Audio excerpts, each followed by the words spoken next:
started keeping notes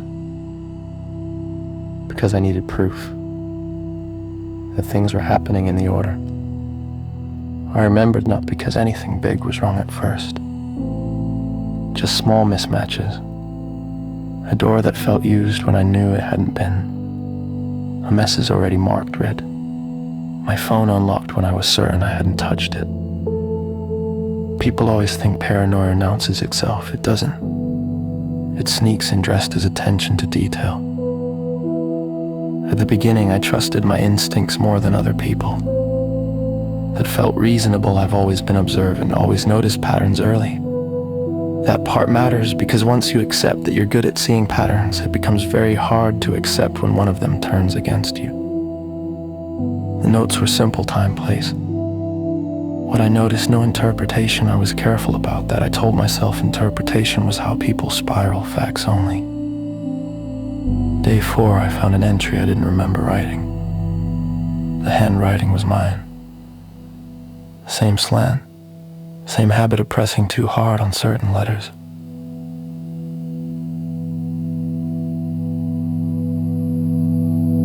Same impatience in the margins. But the content was wrong.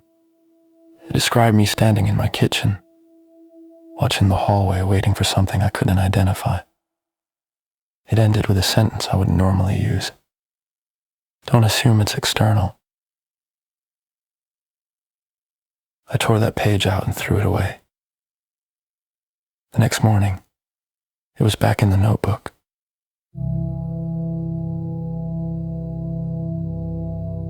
That's when the fear shifted shape. Not sharp, not cinematic, just heavy enough to drag everything else down with it.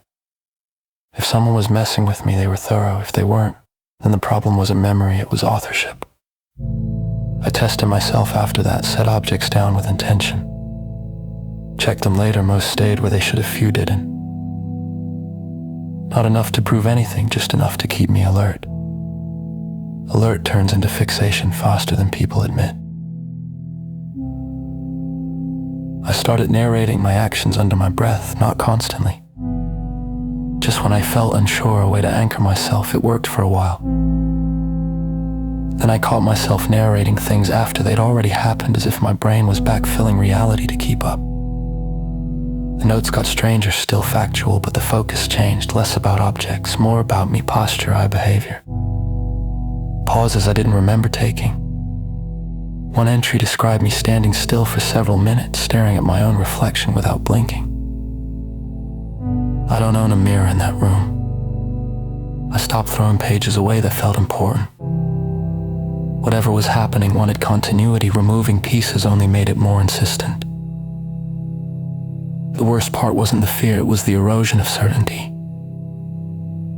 I stopped asking, is this real? And started asking, which version of me decided this was acceptable? I tried reaching out once, didn't explain everything. Just asked if anyone had noticed changes in me. The replies were normal, concerned, but vague. One message stuck with me. You seem more present lately. I don't know what that means. I don't know which version of me they're talking to. Last night I found a new rule written in the notebook, fresh ink, same handwriting. If you notice it noticing you, don't correct your behavior. I'm writing this now because I don't know whether this thought originated with me or was planted to feel like mine. I'm aware of how that sounds. I've replayed it enough times to know how it will be dismissed. That's fine. I'm not trying to convince anyone.